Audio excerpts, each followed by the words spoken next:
Brent.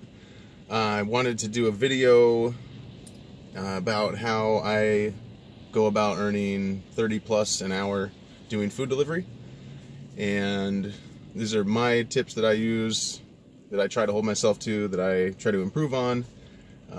Any suggestions, go ahead and throw them out there.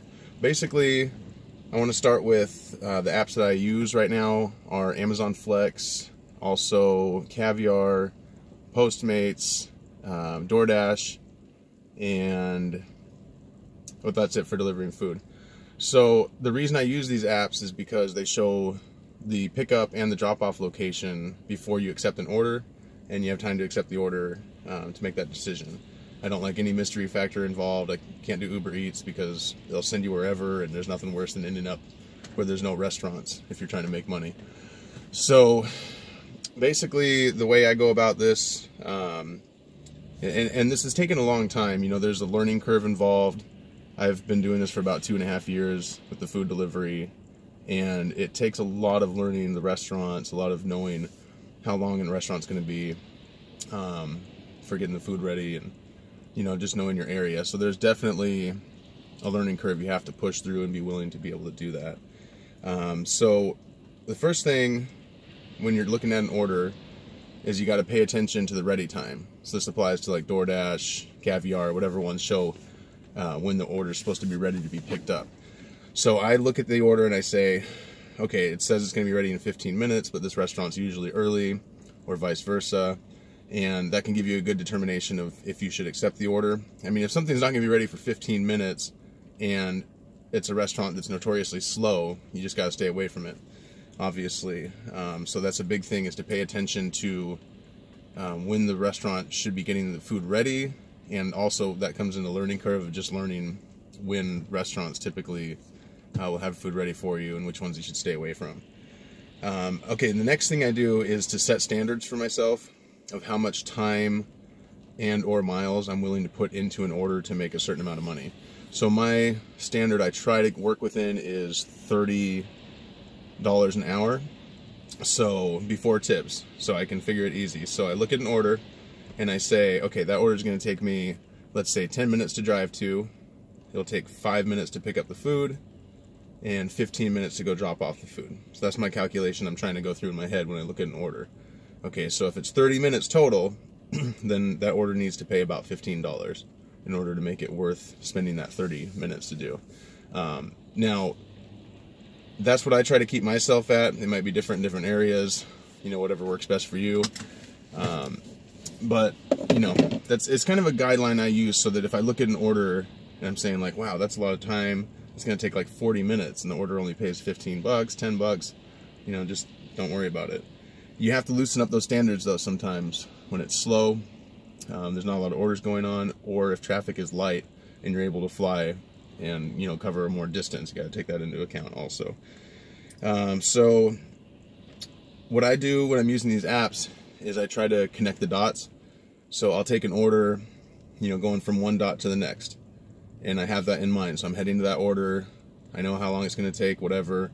Or once I have the food on board and I'm leaving a restaurant and I'm going to that next dot, I'll leave myself available on the other apps to try to find an order that's going to be as close as possible to that one that I'm dropping off, so I can minimize my pickup distance and then off to the next order.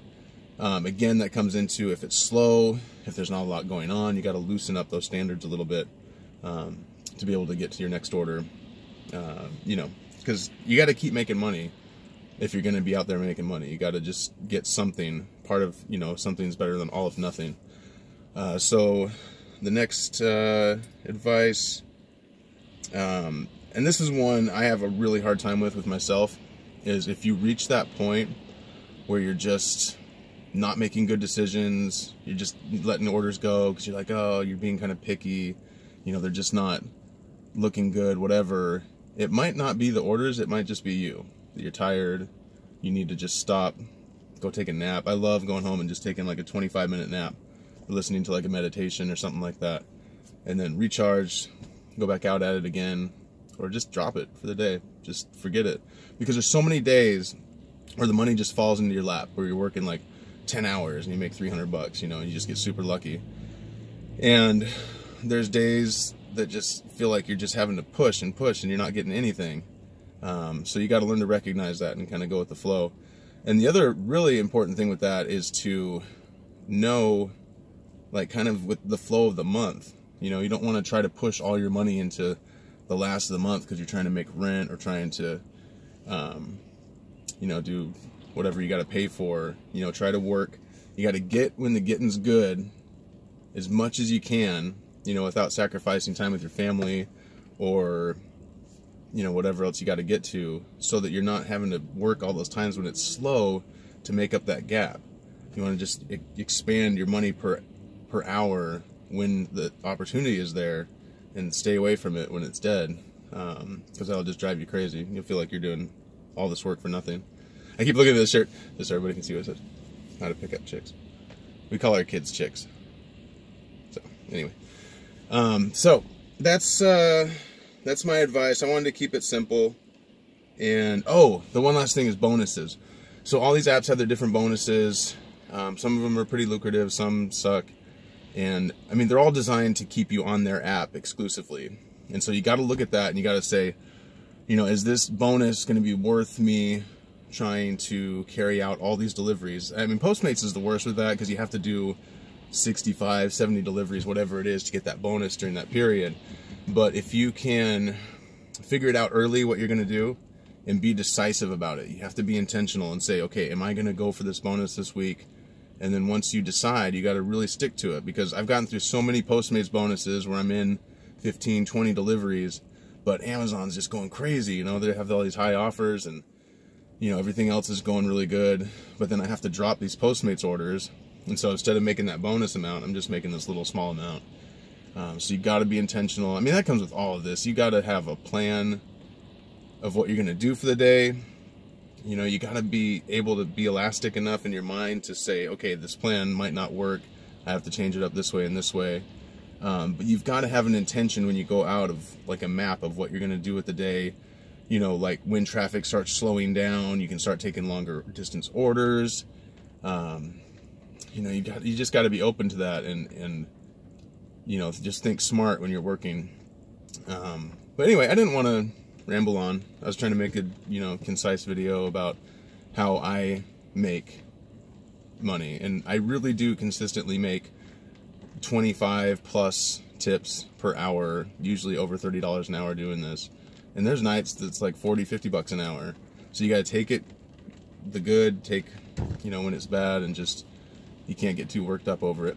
But if I can give you the number one piece of advice, is just to keep trying. If you're going to want to do this kind of work, you got to just be willing to get through the hard stuff and through the parts that suck, you know, to be able to get to the good part. So, goodbye.